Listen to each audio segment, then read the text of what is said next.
예, 말씀, 잘 들었습니다. 어, 저는 구현주 선생님을, 만나면서, 그, 뭐라고 할까, 연구자로서의 태도가 이렇게 굉장히, 예, 마음에 들었어요. 어, 현실을 있는 대로 이렇게, 예, 볼 뿐만 아니라, 그 현실 이면에 있는 내용을 이렇게 포착하려고 노력하는 모습, 이 저는 연구자로서 바람직한 자세라고 생각을 했었거든요. 어, 많은 논문들이 있지만 논문들을 읽으면 굉장히 심각해 느껴지는 이유 중에 하나는 현실을 이렇게 꼭 수채화 그리듯이 나열하는 논문들은 굉장히 많죠. 근데 우리들처럼 뭔가 이렇게 사회 변화에 조금이라도 기여하려고 하는 사람들은 현실에 대해서는 그런 분들이 묘사한 내용보다 사실은 글로 표현하지 않았을 뿐이지 훨씬 더 많은 내용을 이미 알고 있습니다. 그것을 변화시킬 수 있는 동력을 어디서부터 찾을 것이냐라고 하는 것에 굉장히 목말라 하는 거잖아요. 그런 것에 답을 주지 못하는 경우가 굉장히 많았는데, 그런 점에서 구현주 선생님의 글은 비록 많은 경험은 아니었을 수 있지만, 그것을 이렇게 투시해서 보려고 하는 그 집요함 같은 것이, 예, 의미가 대단히 컸다고 생각이 듭니다.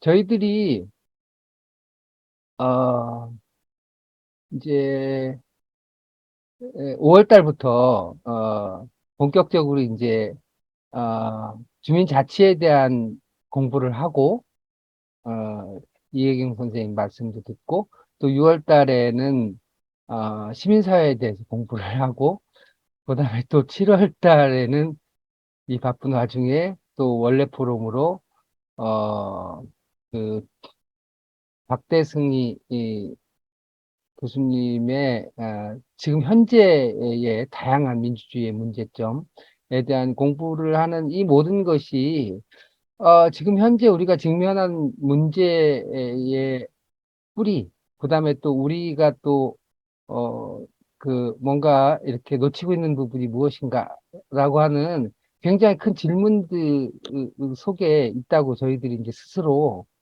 어, 느끼고 있기 때문에, 그런 질문들의 연속 과정이라고, 어, 보시면 될 것 같고요.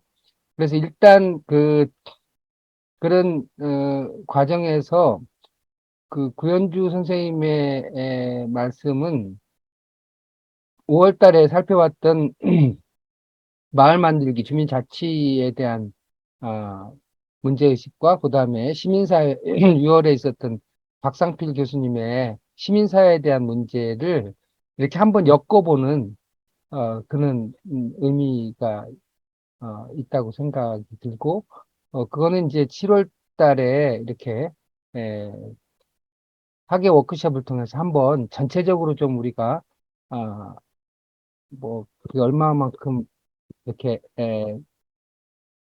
내용이 이렇게 구성이 될지는 잘 모르지만 전체를 어쨌든 한번 이렇게 에, 그 살펴보는 말 그대로 성찰해보는 그런 징검다리로서의 역할이 대단히 클 거라고 생각이 듭니다. 지금 우리가 이렇게 같이 논의하는 대강의 이렇게 흐름에 대해서 좀 말씀을 드렸고요. 어, 구현주 선생님 말씀 들으면서 여러분들 여러 가지 생각이 드셨죠? 각자가 현실에서 굉장히 치열하게 고민해왔던 문제를 이렇게 들춰낸 측면이 굉장히 많은 것 같아요. 어, 여러분들이 현재도 고민하고 있는 문제들일 거고, 그래서 그냥 이렇게, 자연스럽게 자신이 고민하고 있는 얘기들부터 또는 뭐, 구현주 선생님의 관점이라든가 그런 부분에 관해서 동의하든 비판적이든 그런 말씀을 하셔도 되고 자유롭게 말씀을 좀 나누는 시간을 좀 갖도록 하겠습니다. 예, 누가부터 아무래도 제가 이렇게 볼 때는 최근까지 마을자치센터 활동을 하시다가 이제 그만두시게 되고, 이렇게 우리 이은희 선생님부터 말문을 여는 게 좋을 것 같아요, 제가. 느낀 게 적지 않을 것 같은데요? 아, 오늘 처음 참여해서 그냥 들으려고만 음, 들어왔는데, 어, 이제 구현주 선생님의 이제 책은 못 읽었지만 오늘 얘기를 들으면서 제가 이제 10년 동안 운동성으로서 마을 활동을 하다가, 어, 거의 9년 전에 이제 센터로 들어가게 됐어요. 이제 화성에서의 센터는 중간 지원 조직은 굉장히 오래전에 2015년도에 이제 행정에 의해서 만들어지긴 했지만 꿈꾸는 모델상이 사실은 일본의 그 마치찌꾸리의 그런 상으로 좀 중간 지원 조직을 위탁을 한번 받아서 꾸려봤으면 좋겠다라는 그런 생각이 있었어요. 그래서 어떻게 보면은 이 상이 좀 더 운동성에 가까운 마을 활동을 지원하고 어, 또 사업을 하는 것을 생각을 하고서 이제 만들어졌던 거라 다른 데처럼 이렇게 좀 그 물론 그때는 새누리당의 따복 남경필 지사가 만든 정책이었지만 어, 그걸 꼭 그 생각하고 만든 것은 아니었거든요. 근데 오늘 이제 구현주 선생님의 얘기를 듣고서 뭐 이제 서울 사례로 했지만 어, 좀 공동체 활동을 해왔던 사람으로서는 좀 매우 듣기가 조금 힘든 내용도 있었고 때로는 이런 거를 좀 받아들여야 되겠다, 성찰해야 되겠다라는 생각도 조금 있었습니다.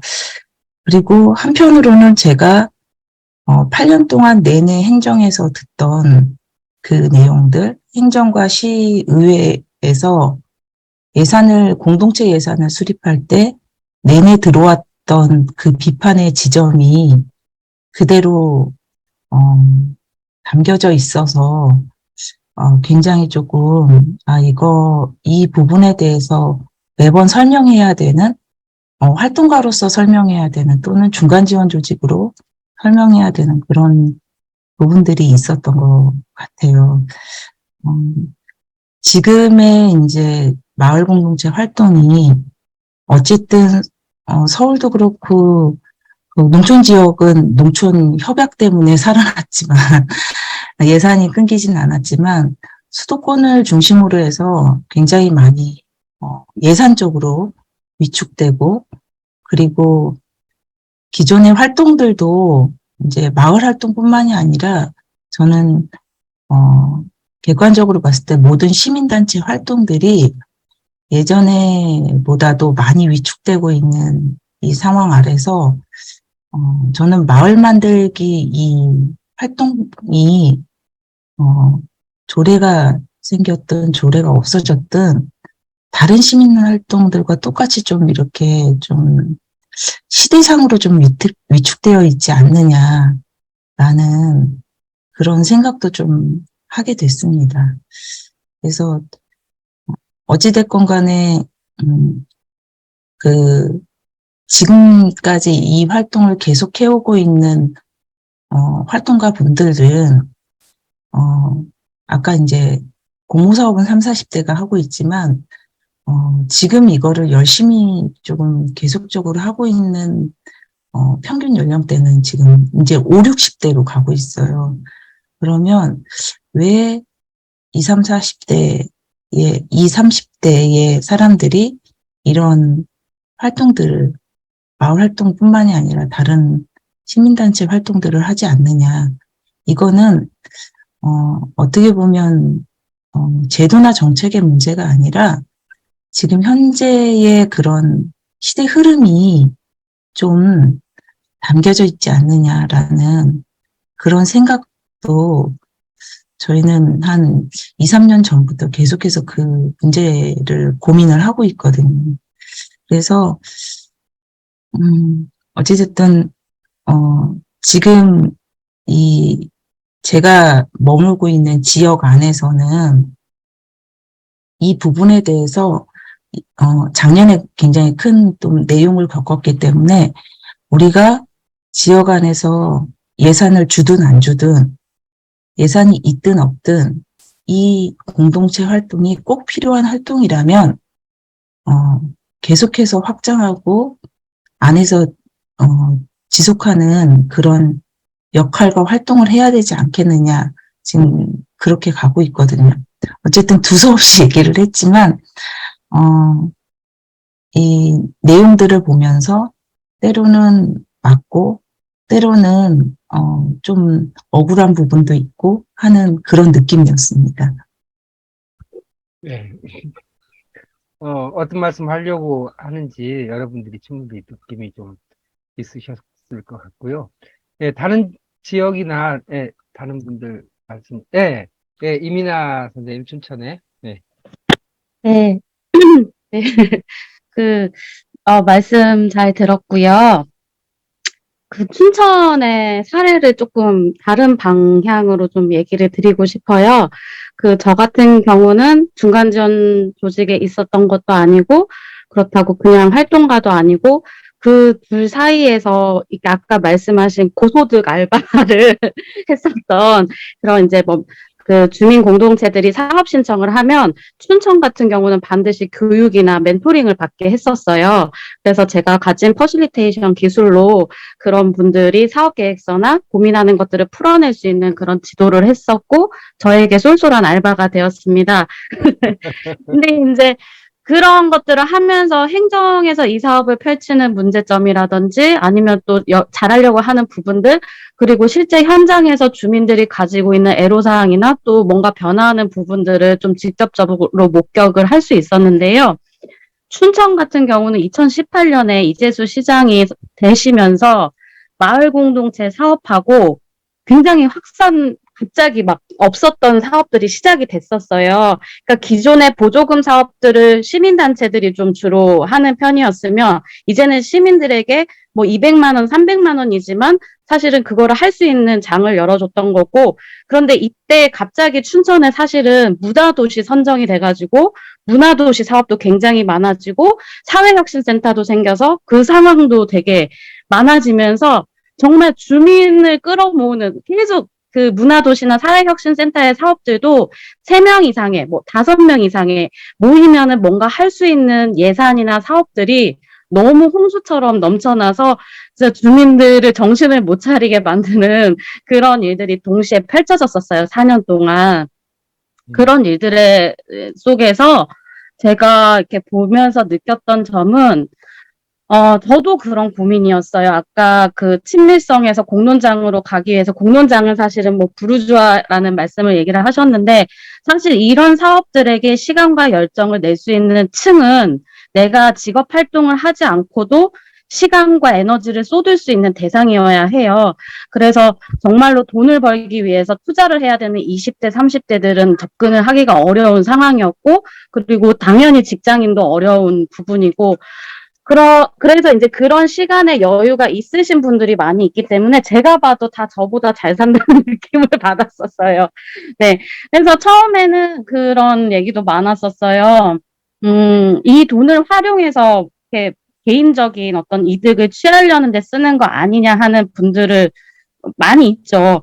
그런데 막상 이 예산 구조 자체가 인건비가 나올 수 있는 구조가 아니에요. 이게 마을 공동체 사업뿐만이 아니라 그냥 기존의 시민단체들이 받아서 하던 보조금 사업의 대부분도 인건비는 고사하고 시간을 더 투자하면 투자했지 이걸로 뭔가 어떤 나의 어떤 이득이 되는 부분은 없는데 어쨌든 교육도 받아야 되고 사업 정산도 해야 되고 굉장히 일이 많은 상황에서 물론 처음에는 그래도 나한테 좋은 게 있으니까 모인 사람들이 만나시지만 그것들을 같이 이제 뭔가 이 사업의 취지라든지 이런 것들을 계속 학습이 될 수밖에 없는 상황이 펼쳐지고 거기에서 처음에는 당장 뭐 우리끼리 할 건데라고 시작하셨던 분들도 조금씩 이게 계기가 되는 거예요. 그동안 그냥 내 생활, 뭐, 나에게 좋은 거, 이런 것만 생각하셨던 분들도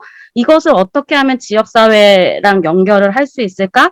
지금 우리가 좋은 거 외에 다른 사람에게도 도움이 되는 일을 한 가지라도 만들 수 있을까 하는 고민을 시작할 수 있는 계기가 되더라 하는 생각들을 좀 많이 했었어요. 그리고 일자리 같이 이제 저 같은 경우도 고소득 알바라고 이제 제가 했다고 했지만 이런 분야의 일자리가 자연스럽게 생기는 것도 하나의 창조적 경제가 아니었나 이런 생각도 하고 사실은 이 사업이 4년 동안 꼭 마을 공동체 사업 말고도 제가 아까 얘기 드렸던 뭐 리빙랩이라든지 순천의 문화도시 사업도 그냥 일반 문화예술 확장을 지향하는 게 아니라 공동체에 기반한 문화예술 활동 확장을 기조로 사업을 이렇게 꾸려나갔기 때문에 뭔가 좀 달랐어요. 춘천에서 시작했던 문화도시 사업은.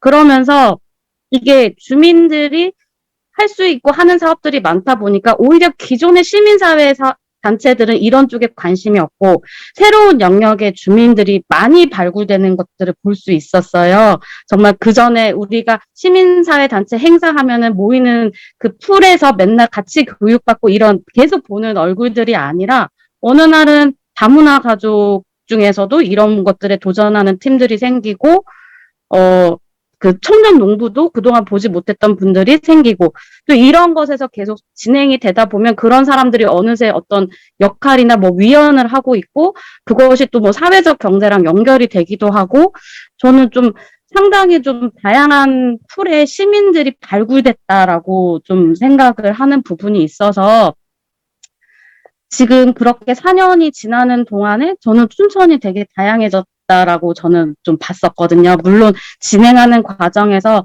여러 가지 문제점도 있었지만, 지나고 나서 보면은 그런 풀이 새롭게 등장한 거에 대한 성과를 무엇으로 만들 수 있을까? 시민사회 단체가 어떤 홍보와 활동력을 가진다고 해도 이런 층들을 발굴해낼 수 있을까?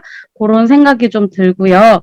이제 지금 한 가지 고민이 드는 것은 그럼 그렇게 발굴된 층들이 지금 이재수 정부가 끝나고 나니까 마을 공동체 사업은 계속 남아있긴 하지만 그 전에 실행했던 사전 교육이나 뭐 같이 만드는 뭐 네트워크 활동이나 이런 이제 것들이 싹 없어졌어요. 그러니까는 그냥 형식적으로 이제 하게 되는데 그런 부분들을 제하고라도 지금 이렇게 이제 발굴된 영역들이 말씀하신 대로 진짜 이렇게 뭔가 시민사회의 힘으로 같이 발굴되기 위한 네트워크는 지역에서 어떻게 만들어 나가야 되나 이런 고민들이 좀 강의를 들으면서 들었던 것 같습니다.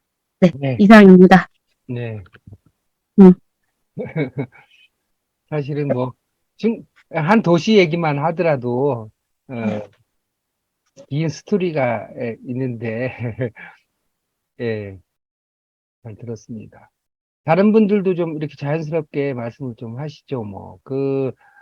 실제로 이런 마을 만들기, 주민과 관련된 사업을 실제로 지금 시 차원에서 하고 계신 우리 박정인 지원관님도 여러 가지 생각들이 있을 것 같고, 예, 다른 분들도 다들 이런 비슷한 경험들을 많이 하셨을 것 같아요. 예, 그리고 또 이런 문제 가지고 지금 치열하게 고민하고 있는 인천 얘기도 좀 해주시고, 예, 다른 지역도 이렇게 여러 지역에서 이렇게 이런 다양한 경험들을 얘기할 수 있는 기회가 많지 않잖아요. 예, 의정부는 좀 어떤가요?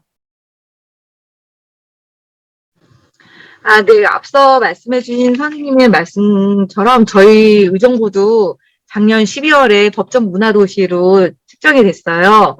그래서 올해 굉장히 활발하게 문화정책 사업이 지금 이뤄지고 있는데 저도 그 사업에 들어가면서 또 이렇게 같이 공동체 사회에 대해서 관심을 갖게 되고 내 가까운 주변 사람뿐만 아니라 내가 알지 못했던 다른 사람들과 다른 생각하는 그런 내용들을 공유하면서 점점점 이렇게 확대돼가는 걸 제가 지금 얼마 되지 않았지만 느끼고 있거든요.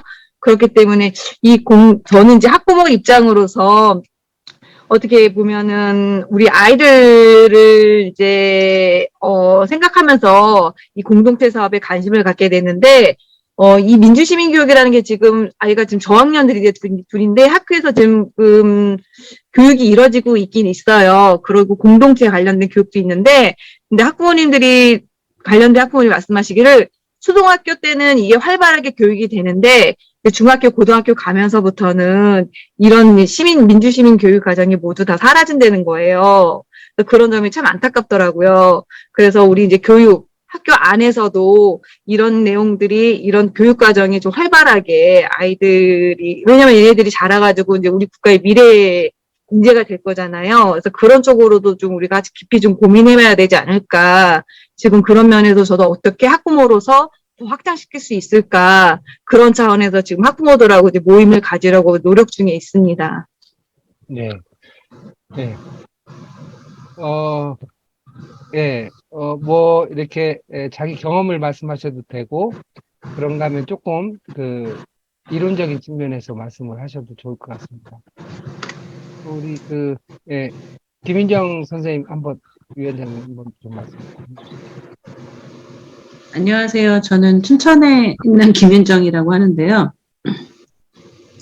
앞서서 뭐 이민아 선생님께서 춘천에서 이제 마을 공동체나 이런 사업들을 같이 진행하면서 있었던 것들을 좀 얘기를 해주셨다면, 저는 이제 지금 현재 또 춘천에 이제 마을자치지원센터를 저희는 재단법인으로 출연을 해서 이제 만들고 또 운영을 하면서 그 안에서 마을 공동체 사업과 주민자치 사업 그리고 시민교육 사업들을 함께 담아서 이제 운영하는 것으로 그림을 그렸고 실제로 그렇게 해서 이제 2년 이상을 진행을 해왔는데 이제 올해 마을자치지원센터가 주민자치지원센터로 바뀌었습니다. 그리고 그 과정이 사실은 이제 좀 어떻게 보면 참으로 좀 정치적인 네 그런 흐름 속에서 충분하게 이제 의견 수렴이 되지 않은 상태에 그러니까 주민자치를 지원하는 기능으로서의 센터로 어떻게 보면은 저희가 초기에 그렸던 그 그림에서는 네 많이 축소된 그런 상황이라서 이제 연초에 그렇게 조례를 개정하겠다, 이름을 바꾸겠다, 이제 이렇게 이제 사업을 축소하겠다, 이런 것과 좀 맞서느라고 이제 연초가 굉장히 좀 네, 많이 아프고 힘든 시간이었는데, 오늘 이제 구윤준 선생님 말씀해 주신 것에서 굉장히 좀 명쾌하게 느꼈어요. 이게, 뭐 정치인의 문제냐, 행정의 문제냐, 뭐 이제 주민자치의 문제냐, 공동체의 문제냐, 이런 것이, 저도 그 원인이 하나가 아니라고 하는 것에서 어떻게 보면 총체적이기 때문에 이제 뭘 하나 푼다고 해서 이게 답이 나오지 않는다라는 어려움도 있고, 그다음에 또 하나는, 이게 다시 이제 차근차근 해야 되는, 네, 그런 방향성들이 우리에겐 필요하다. 이런 부분을 생각을 했어요. 그래서, 구조적인 부분이라던가 아니면 이런 그 공동체 활동에 대한 여러 가지 좀 판이 벌어지고 자원들이 생겼음에도 사실은 우리는 공동체가 무엇이고 어떤 모습이어야 하는가에 대한 논의가 없이 사업적으로 만나다 보니까 실제로 이런 공동체 활동을 하는 분들조차도 이것을 사업으로 인식을 하거나 혹은 이제 그 사업에 뭐 가불관계라고 하기는 좀 그렇지만 누가 주체이고 또 이제 누구에게 이런 이제 공익적인 효과들이 가야 하는가 이런 것들이 네, 잘 소통되지 않았던 것 같아요. 그래서 경우에 따라서는 사업을 하면서 실력이 는다고 생각을 하는 분들도 있는가 하면 또 다른 한편으로는 사업을 하면서 이건 우리가 할 게 아니야 이렇게 생각하시는 경우도 있고 그래서 저는 우리가 질문을 하지 못했다고 하는 것. 공동체, 그리고 그 공동체의 주체가 누구고, 또 시민이 공동체의 일원인 것인가, 라고 하는, 이제 그런 질문 자체가 저희가 충분히 없었다는 게, 이제 다시 우리가 시작해야 되는 지점이 아닌가라고 하는 것을 보고요. 그리고 이게 행정의 문제야, 뭐 정치의 문제야, 라고 어느 쪽으로 이게 책임을 전가하는 것은 별 의미가 없다고 생각을 합니다. 물론 협조적이고 다 같이 바뀌면은 이게 더 시너지가 나겠지만, 결국은 우리 스스로 질문을 찾고 그것에 대한 힘과 동력들을 만들어가는 것이 조금 더 빠르게 이제 하나씩 좀 수정할 부분들을 갖춰가는 지름길이 아닐까? 뭐 이런 생각을 하면 사실 뭐 누구를 탓하고 뭐하고 하는 것 자체가 네, 굉장히 별 의미가 없어지는 것 같은 네, 이런 상황을 좀 맞고 있고요. 네, 그러다 보니까 다시 본질적인 것으로 돌아가게 되는 그런 게 많고, 그래서 오늘 짚어주신 부분들을 좀 막막하게나마 이래서 문제고, 아, 이건 것 같아 라고 했던 부분들이 조금 더 좀 명확해져서, 네, 요 논의를 바탕으로 지역에서도 다시 한번 우리의 상황을 짚어봤으면 좋겠다. 그러면 조금 또 할 일이 생기지 않을까? 네, 이런 생각을 좀 해봤습니다. 네. 이런저런 경험들이 많이 축적이 된 거는 사실인 것 같고, 이제 그 경험들의 의미가 무엇인지를 이렇게 좀 고민을 하고 또 나누고, 그 속에서 이제 방향을 만들어 가야 되는 그런 상황이다. 이렇게 말씀하신 것 같고요. 다른 분들도 다 지금 이렇게 다 자기 할 얘기들이 넘쳐날 거예요. 사실은. 예, 자연스럽게, 예, 우리 민혁기 선생님 또, 우리, 예, 허만경 예, 선생님 또 말씀하시고, 예, 예, 허만경 선생님 말씀하시고, 예, 저부터 이야기할까요? 예, 예. 예, 저는 사실은 뭐 이거 구현주 선생님이 지은 이제 책을 보면서 공동체에 대한 생각들을 다시 하게 되는 계기가 된 것 같아요. 사실은 뭐 결론을 아까 말씀하신 게 이제 뭐 책에 보면 공동체를 버려야 공동체가 산다라고 되어 있거든요. 이게 사실은 공동체라는 게 지역을 한계로 하지만 그 공동체들마다 또 각각의 색깔들이 있잖아요, 사실은. 그러다 보니 내가 헤게모니를 지겠다는 조직도 나타나게 되고 거기에서 나르게가 이제 수익이든 아니면 지역을 뭔가 좀 이끌어 가겠다는 그런 이제 지향점을 가지고 있기 때문에 사실은 공동체마다의 갈등을 항상 생기는 거거든요. 그 갈등을 이제 어떻게 해결할 거냐가 사실은 공동체의 지향점이 돼야 되는데 우리 공동체는 옳은 공동체고 다른 공동체는 이상이 다르다는 것 때문에 서로 반발하는 이런 것들은 아니라고 보거든요. 그래서 그것들이 어떻게 우리가 이제 해결할 거냐가 사실은 우리의 과제이긴 한데 그 중에 하나가 이제 좀 뭐라 그래야 되나 좀 더 우리가 상대를 좀 받아들일 수 있도록 그러니까 좀 더 우리 마을 공동체가 지향하는 게 뭔지 진짜 우리가 살고자 하는 공동체의 목적이 뭔지에 대한 부분들을 항상 이렇게 되돌아보는 그런 역할들이 중요하지 않을까 이런 생각을 하거든요. 예. 짧은 말씀이지만 굉장히 활동하시면서, 느끼신 게 굉장히 많으셨던, 예, 그런 것 같습니다. 예, 민혁기 선생님 이어서 말씀. 예, 그 인천 마을공동체 만들기 지원센터에 있습니다. 민혁기라고 하고요. 그 화성의 이윤희 센터장님 그 퇴직하시게 된 거를 여기에서 듣게 됐네요. 제가 굉장히 좋아하는 센터장님 중에 한 분이셨는데, 예. 이게 마을공동체 관련해서 고민이 저희도 굉장히 많습니다. 아까 이제, 저 늦게 들어와서 사실 이 마무리 지으실 때부터 이제 이야기를 듣긴 들었는데,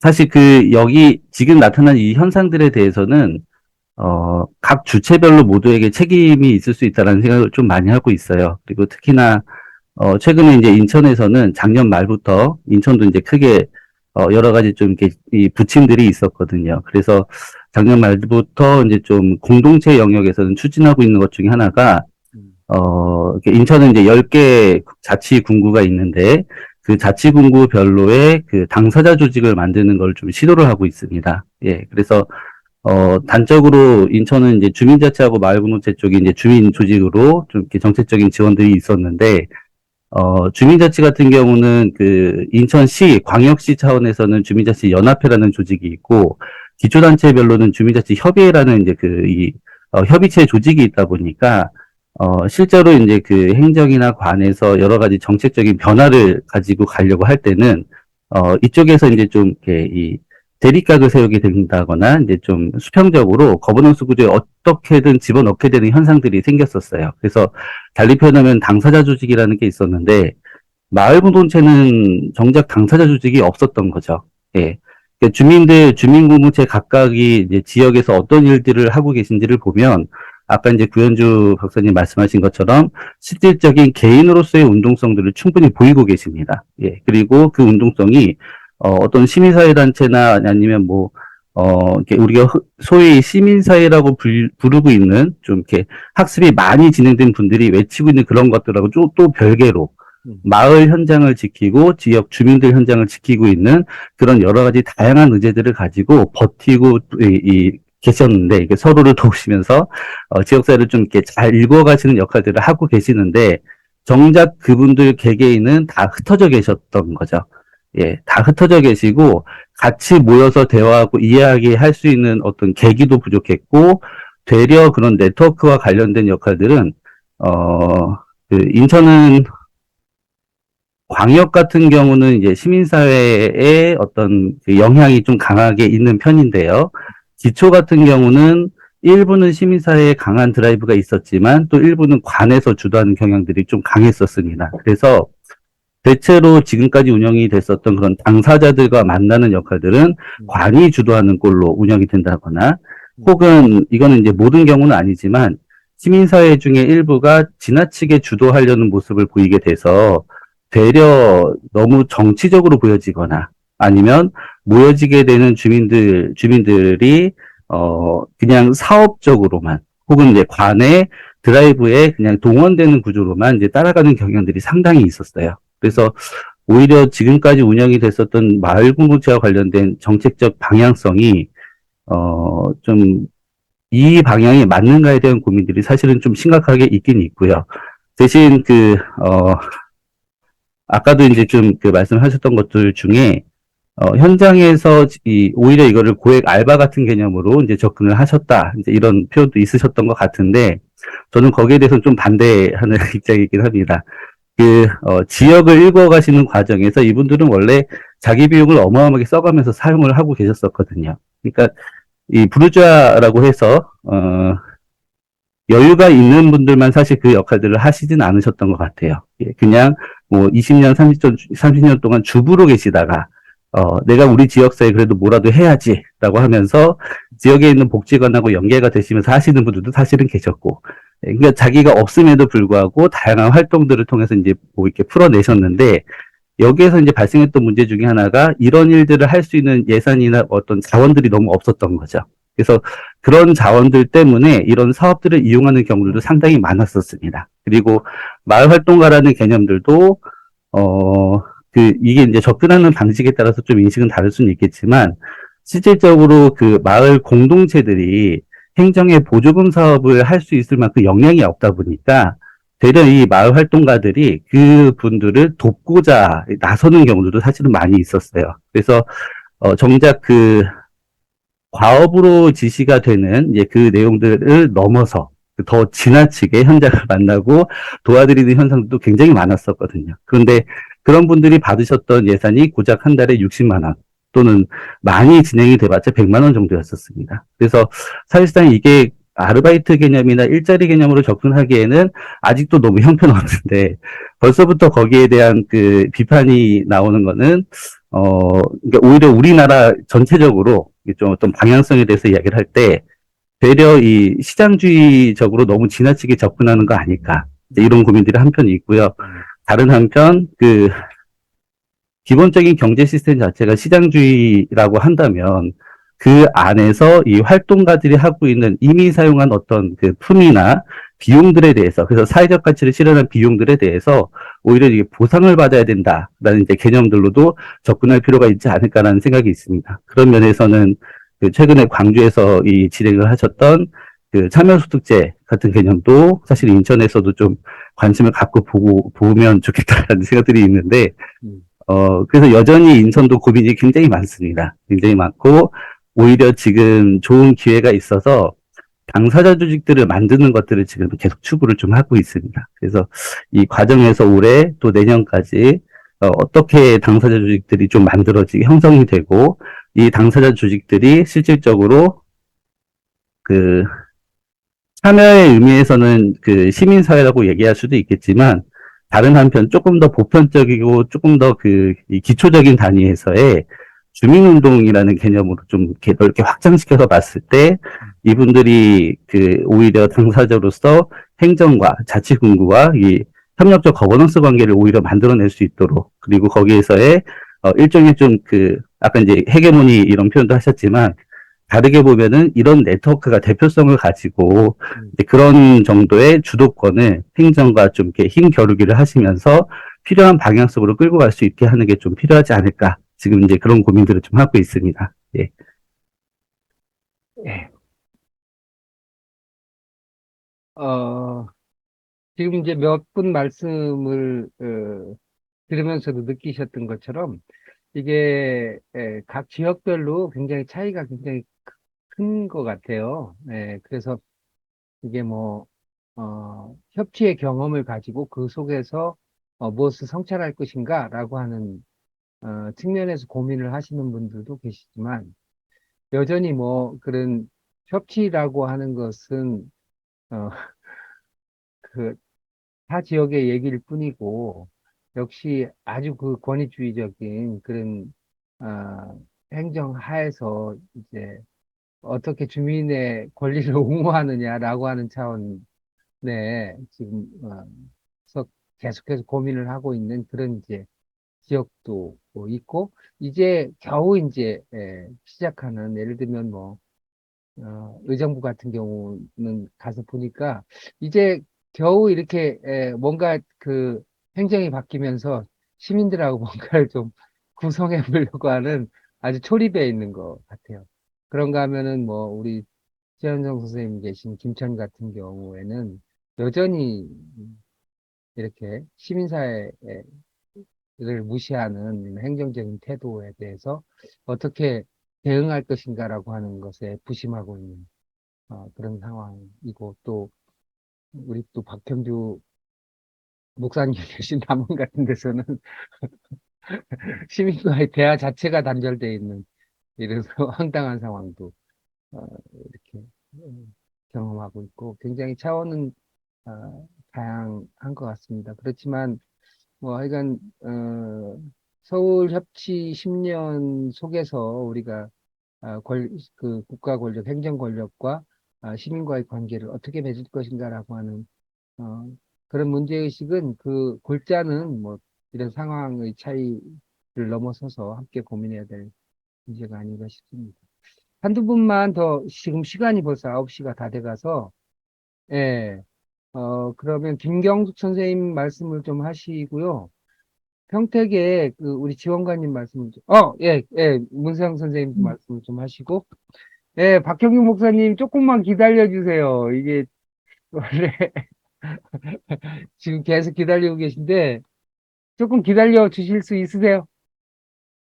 목사님, 죄송합니다. 네, 말씀하십시오. 예, 네, 구현주 박사님이라고 하지 말라고 그랬는데, 그래도 구현주 박사님이 되실 거니까, 예, 구현주 박사님, 발표는 굉장히 이제 시사점이 많은데, 저는 그 서울 협치 10년의 그 노력이, 저는 결코 성공한 건 아니다라는 거에 동의는 하지만, 그러나 이제 공동체를 어떻게 살릴 것인가 하는 요 화두는 우리나라 전국에 굉장히 큰 영향을 주었다라고 이제 평가를 하고 싶고요.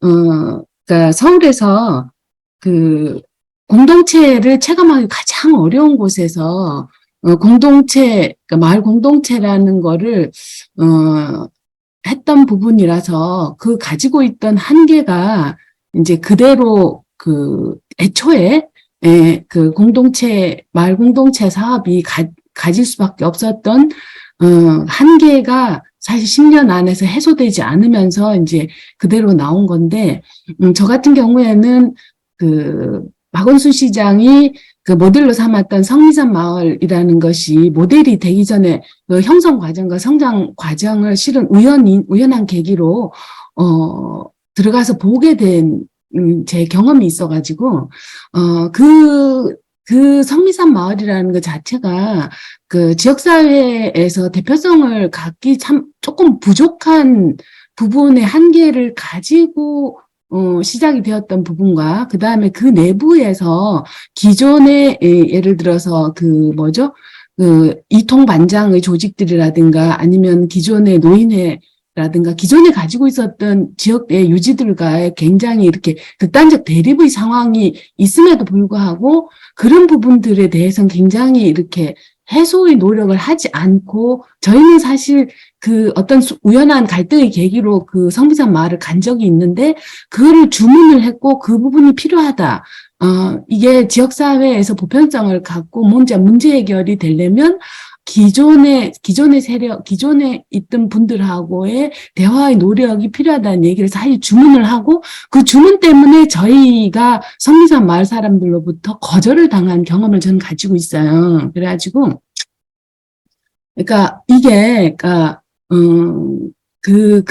그러면서 이제 그 성미산 마을이 기본적으로, 중산층 이상의 그 사업을 잘 할 만한 사람들이 모여서 어떻게 보면은 지방의 지역사회에서는 만들어질 수 없는 공동체예요. 그러니까 그렇게 아주 이제 의사, 그다음 변호사, 그다음에 예술가, 그러니까 이렇게 잘 배워진 분들이 모여서 그렇게 나름의 굉장히 행복하고 안온한, 그때 당시에도 공동 육아 있죠. 사립학교 비슷한 대안학교를 스스로의 돈으로 만들 수 있을 정도의 그런 풍족한 돈을 가진 분들이 만드는 그런 사업인데, 근데 그 과정에서 생겼던 내재되어 있던 모순들이 사실 서울 10년 사이에 많이 드러난 것 같고요. 그러나 이제 그 부분들이 지역사회 전체에 일괄적으로 적용하기는 조금 약간 한계가 있고, 공동체는 서울보다는 지금 다양한 지방에서 그 부분이 다시 살아나고 있는 것이 아닌가 하는, 저는 평가를 좀 해보고 싶습니다. 네. 네. 네, 문세영 선생님 이어서 말씀. 네, 기다리고 계시니까 조금 짧게, 말씀드리겠습니다. 저는 중간지원 활동가로 3년 동안 활동을 했었고요. 그 이후에는 이제 동네로 들어와서 마을공동체 활동도 하고, 그랬었는데, 구현주 선생님의 강의를 듣고서, 나는 아직 연구자의 자세로 이 연구를 좀 하기에는 어렵겠다라는 생각을 들은 게, 이 마을 안에서는 정말로 많은 분들이 어렵게, 힘들게, 이렇게 그거를 유지해 나가려고 노력하시는 분들이 꽤 많으세요. 100개의 단체 중에서 한 5개만 좀 활동을 이상하게 하고 예산을 잘못 쓴다고 하면 그게 다 거의 그런 양 이렇게 자꾸 말들이 나오고, 그러기 때문에 저도 활동하면서 굉장히 막 모범적으로 보여주려고 노력을 좀 많이 하면서 활동을 했었습니다. 그래서 제가 이제 중간지원 활동을 하면서 이제 마을에 들어가서, 거기 이제 60대 이상 분들이 이제 사례인데요. 60대 이상 분들이 아이디어도 있으시고, 아이들도 이제 다 크고, 의지도 많으시고, 그러세요. 근데 단지 못하는 게 컴퓨터를 못 하시는 거예요. 하시는 분이 없는 거예요. 그럼 이제 중간지원 활동가들이 들어가서 당연히 도와드릴 수밖에 없는데, 그럼 또 너무 고마워하고, 우리가 뭘 할 수 있게 도와줘서 고맙다. 이렇게 좀 얘기도 많이 해주시고, 또 아까 이제 말씀해주신 분들 중에 좀 여유 있는 분들이 마을 공동체를 하신다고 했는데, 저도 거기에는 약간 동의를 하지 않는 게, 정말로 여유 있는 분들은 마을 공동체 안 하세요. 그냥 본인들 취미생활, 문화생활, 이런 걸 좀 많이 하시거든요. 그래서 파트타임을 하거나 아니면 꼭 정말 생계형이 아니어도 된다라고 하시는 분들은 그런 활동에 좀 의미를 두고, 그런 활동을 좀 많이 하시는 걸로 좀 봤고요. 또 하나는 이제 저희가 이제 민선 8기로 들어오면서 대전도 예산이 마을공동체 예산이 2억에서 이제 3천만 원으로 확 이제 줄었어요. 많이 줄었죠. 그래서 이제 막 활동가들이 위축됐다, 막 공동체가 이렇게 뭐 의기소침해진다, 우리가 이렇게 흔들려도 되냐, 막 이런 얘기들을 하는데, 저는 실제로 만나본 활동가, 그리고 저가 주변의 활동가들은 오히려 활동이 줄지 않았어요. 굉장히 바쁘고, 그러니까 저의 개인적인 생각으로 그 공모 사업에 의지하던 단체들은 그럴 수 있어요. 예산이 없으니 우리 활동 못하겠다. 약간 이렇게, 할 수 있는데, 오히려 대전도 그 좋은 마을 만들기 사업을 2013년도부터 했는데, 하여튼 그때나 그 이후 그때쯤부터 시작하신 분들은 좀 활동 연차가 되다 보니 본인들이 알아서 활동들을 많이 이렇게 유지해 나가시는, 네, 그런 것들을 좀 볼 수 있었고요. 그리고 이제 하나는 제가 이제 마을 공동체 이제 초창기 활동할 때 마을 공동체 활동하시는 분들이 자꾸 이제 사회적 경제 쪽으로 가시는 거예요. 그래서 아니 마을 공동체는 공동체지 왜 자꾸 돈을 벌려고 해? 막 이렇게 이제 제가 개인적으로 생각했는데 좀 이제 저도 이제 활동이 좀 연차가 되다 보니 이 마을 안에서 이런 소득을 발생시키고 그런 활동을 지속적으로 가져가는 데 좀 의미를 둔다면 이건 정말 필요한 일이겠다. 네. 예, 라는 그런 생각을 좀 하게 되었습니다. 이거 말씀을 안 드린 게 아까 이제 처음에 그 구현재 선생님이 말씀하신 거에 좀 약간 저도 약간 당황스러운 점들이 그런 서울에서의 그 마을 공동체의 그 정책에서 목표 설정이 어느 지점이었을까? 거기에 못 미쳤고 거기에 이제 미달했기 때문에 이렇게 좀 그런 말들이 좀 나오지 않았을까라는 데 이제 정확히 전 잘 몰라가지고 네, 좀 그런 것들은 좀 궁금합니다. 네, 이상입니다. 네, 아주 예, 직접 이렇게 활동하시면서 경험한 말씀들을 해주셨네요. 예, 박정인 지원관님 이런 고민들로 그냥 예, 많이 하시죠. 네. 뭐, 계속 고민하고 있던 지점이긴 한데, 음, 그냥 제가 간단히 사실 구현 선생님 책 굉장히 재밌게, 음, 읽고 고민도 많이 했고요. 오늘 이야기를 들으면서도 계속해서 조금 더 생각할 지점이 많았던 것 같습니다.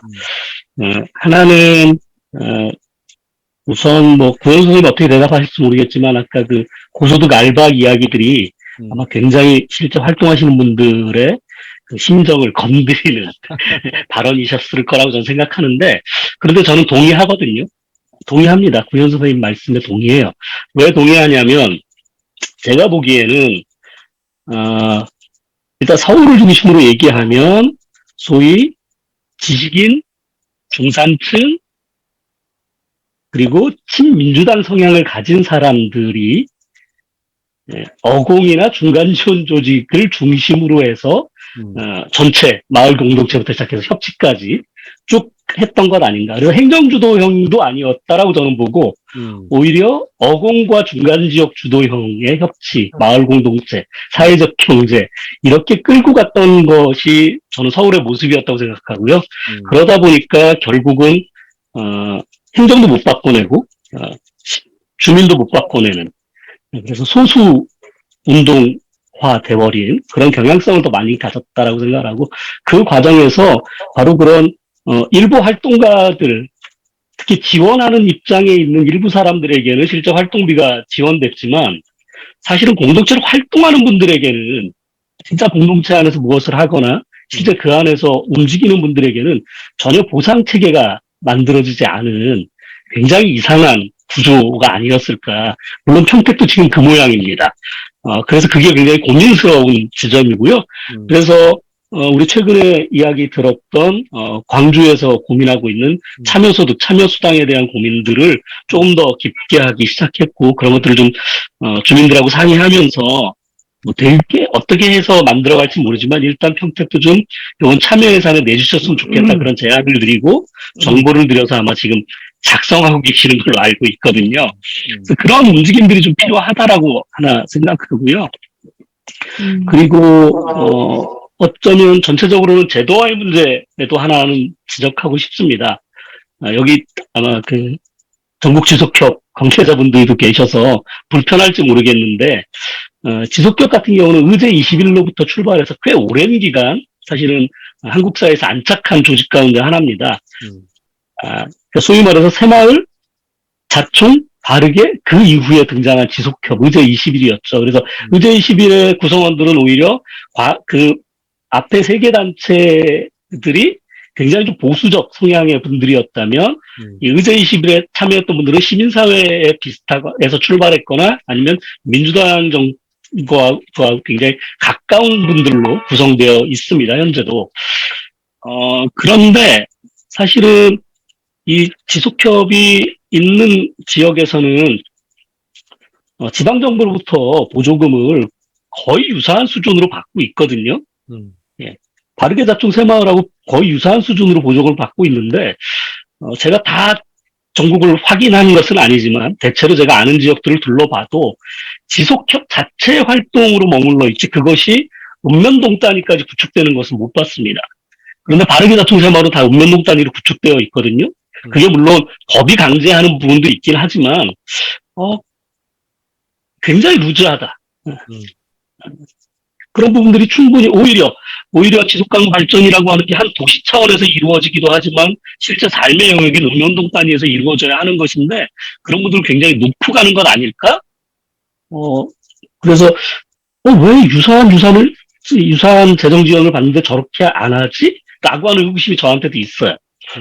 그런 것들을 좀 우리는 좀 해결해야 될 과제가 아닐까 싶은 생각이 있습니다. 그리고 이런 특히 제가 아까 왜 그 전체적인 과정을 좀 친민주당 성향이라고 그렇게밖에 말씀을 못 드리냐면 서울시가 협치를 구성하고 이후에 민주주의위원회를 구성하면서까지도 그 구성된 내용들을 보면 진짜 전체 시민을 대변하는 사람들을 함께 하려고 했는가라고 하는데 의구심이 있습니다.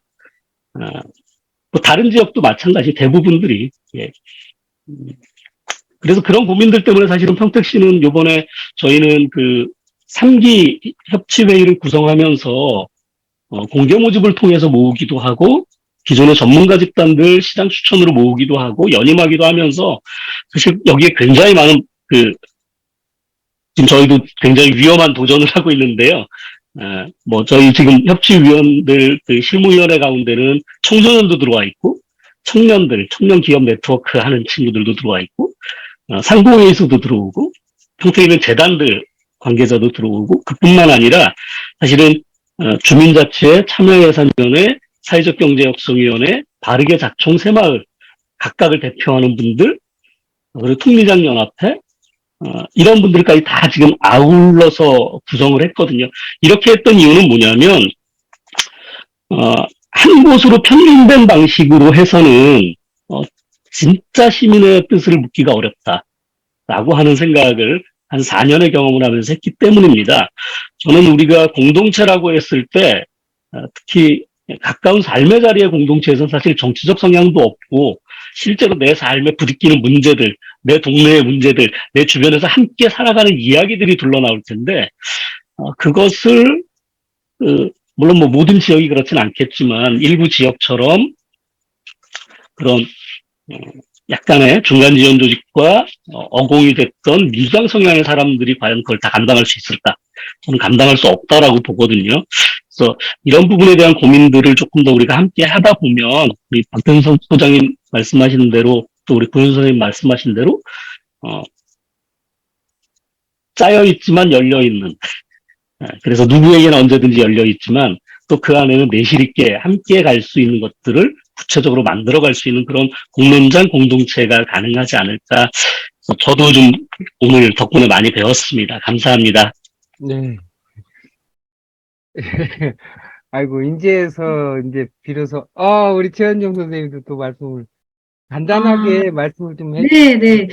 그러니까 경기도권 입장에서 이렇게 방금 이렇게 박정인 선생님 얘기를 왜냐면 저희는 경상북도에 있다 보니까 이런 이제 여러 활동하는 일명 관변 단체는 이런 민주당 성향의 사람 거의 없고 김천에는 거의 없고 이럴 짜서 국힘당 다 소속이고 왜냐면 민주당 성향의 마음은 가지고 있지만 내가 먹고 살기 위해서 당적은 다 국힘당으로 들어가 있는 사람들이 많거든요. 그런데 저희 지역 같은 경우는 민주당 성향의 사람이라기보다는 어떤 예를 들어서 자기가 추구하는 이상에 따라서 여러 활동하는 단체에 있으신 분들이 있고 그리고 이런 지역적인 공동체 발전을 위해서 지자체, 그러니까 이제 시에서 여러, 뭐, 이런 정책, 이렇게 모임을 만들어서 하려고 하지만 그런 기회조차 자기들의 입맛에 맞는 사람들한테만 정보를 제공하고 이런 거를 언제 뽑는지도 몰라요, 저희들은. 예를 들어서 제가 통장에 나가고 싶은데 제가 통장에 들어갈 수가 없어요. 단체 활동을 하는 사람과 지자체에서 하는 거에 대해서 따르지 않는 사람은 안 뽑는다고 조건이 되어 있더라고요. 그래서 제가 포기를 했는데, 이런 이제 공동체는 아직도 지자체에서 자기 입맛에 맞는, 어느 지역에는 상관이 없겠죠. 자기 입맛에 맞는 사람들로 구성한다면 이게 바뀌지 않을 거라는 거죠. 의견을 낼 공간도 없고, 의견을 아예 듣고 싶지 않다는 거니까요. 약간, 그래서 조금 이제 선생님하고 생각이 달라서 말씀드렸습니다. 예, 아이고, 우리, 예, 어, 우리, 이렇게만 논의해가지고는 좀 답답하니까, 어쨌든 논의를 계속 이어가기로 하고요. 특히 7월 22일 날 좀 같이 모여가지고 조금 더 이렇게 좀 풍부하게 좀 얘기를 좀 같이 나눕시다. 오히려 이렇게 얘기를 들으면 들을수록, 하고 싶은 말들이 오히려 더 많이 생길 거예요. 일단 구현주 선생님 느끼신 거 포함해서 말씀을 좀, 정리 말씀을 좀 듣도록 하고요. 오늘은, 일단 또 논의는 좀 정리를, 우리 이동준 선생님도 아까 그 총장님 하실 말씀이 있으시고 다 마찬가지일 것 같아요. 네, 구현주 선생님 좀, 네, 말씀 좀 해주십시오. 네, 말씀을 들으면서 저도 역시 많이 배웠고 또 많은 생각을 하게 하는데요. 실은 이 연구를 하면서 저는 현장을 보면서 굉장히 상심하고 제가 대표님한테는 한번 말씀드렸는데 너무 우울해서 이거를 정리를 할 수 없을 정도였어요. 예. 그러니까 내가 익히 알고 시민사회에 존경받는 그 단체 대표님이 리베이트를 하고 있다니. 뭐 이런 부분부터 시작해서 그러니까 내가 알고 있는 마을 공동체의 아름다운 모습들, 내가 참여했던 공동체에 정말 좋은 모습들이 있었는데 그렇지 않은 부분들도 있다는 부분이 그러니까 저도 현장에 있었던 활동가로서 너무 마음이 아프고 참 힘든 부분이었어요. 그런데도 불구하고 어쨌든 좀 같이 논의가 필요한 부분이라고 생각해서 연구를 진행했던 부분이고요. 발제에서도 말씀드렸던 것처럼 저는 마을 공동체 사업이 그 기획상에 제시한 3가지 목표, 아까 이야기했던 것처럼 뭐 범위를 확장하고 공론장으로 되고 그리고 민주시민이 다 길러지고 뭐 이런 3가지 기준에 있어서는 실패라고 생각을 해요. 예, 그렇게 결론을 내렸는데 저는 연구에서 그런데 그 사업의 결과로 만들어진 성공적인 공동체와 성장하는 시민들은 분명히 있다고 동의를 해요, 저도. 예. 그리고 저도 실제로 그런 공동체를 만나고 가까이 사람들을 보고 하고 있기 때문에 그 성장 과정을 너무 박수치면서 보고 있고. 그렇기 때문에 그래서 우리가 뭔가 그 사업적인 면에 있어서는 사업이 실패냐, 이거는 뭐 목표했던 지점이 있기 때문에 우리가 그렇게 평가를 할 수 있겠지만 마을 공동체 운동이라던가 우리가 마을 공동체 활동을 이어가는 데 있어서는 그럼 우리는 그 실패냐 성공이냐라는 이분법으로 이야기할 수 없다고 생각해요. 아직 과정 중이고 그리고 분명히 순기능을 하고 있는 부분들이 있고 저는 서울시 같은 경우도 사업이 펼쳐지는데 그 부분이 잘 뿌리내릴 수 있었던 부분에는 그 정말 성숙한 여러 것들이 모인 힘으로 뿌리내린 거라고 생각을 하기 때문에 각 지역에서 활동하시는 선생님들도 더 응원을 해드리고 싶고 현장의 다양한 모습과 다양한 관점들이 더 앞으로도 좀 풍부하게 논의될 필요성이 있겠다라는 생각을 하고요.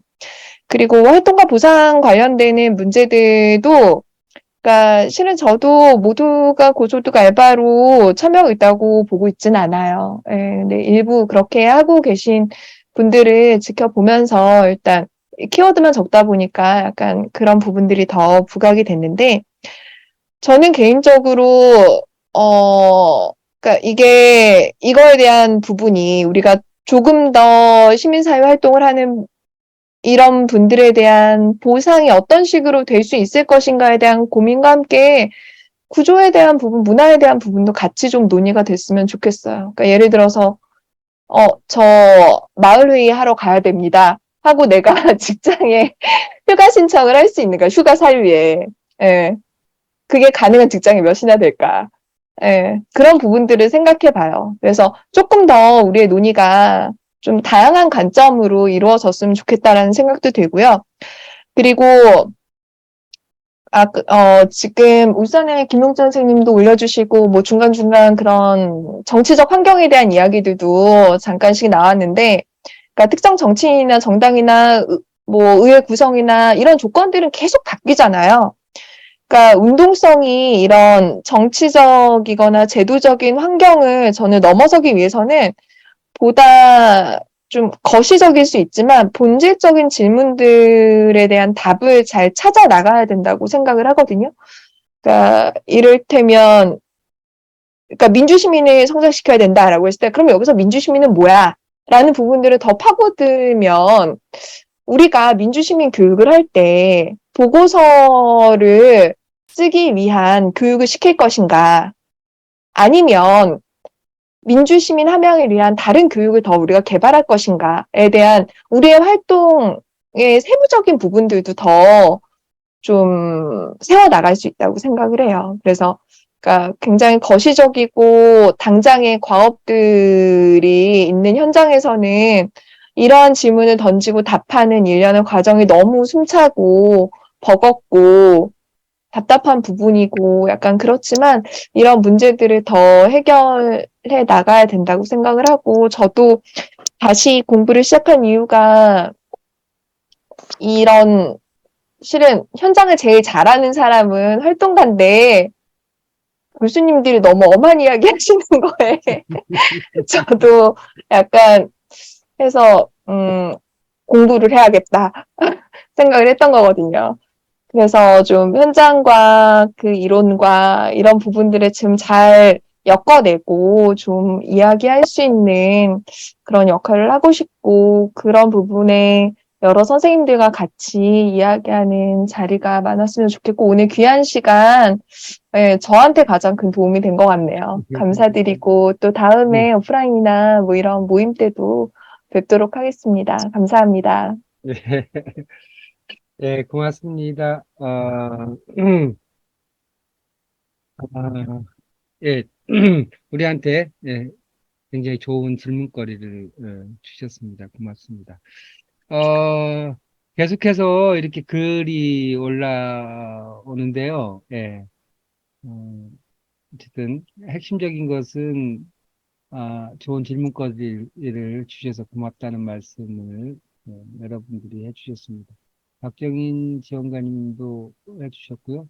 그 다음에 또 울산에 우리 김영진 장학관님도 해주시고, 네, 여러 사람들이 오마림 선생님도 해주시고 해주셨습니다. 이렇게 서로 간의 생각의 차이가 또 지역적인 상황이 다르고 여러 중층적인 문제가 있다는 것을 확인하는 것만으로도 우리가 조금 더 밀도 있는 대화가 필요하다 이렇게 생각을 할 수 있을 것 같습니다. 오늘 우리 구현주 선생님 말씀은 그 정도로 해서 마치고요. 7월 22일 날 같이 만나면 구현주 선생님 말씀 조금 더 구체적으로 듣고 더 대화하실 수 있을 것 같습니다. 이렇게 해서 마칠까요? 너무 아쉽죠? 네. 항상 그런 것 같아요. 네. 왜냐하면 우리 박형규 목사님이 지금 2시간째 기다리고 계셔가지고 아쉽지만 네. 구현주 선생님 말씀은 이것으로 마치도록 하겠습니다. 네, 고맙습니다. 네.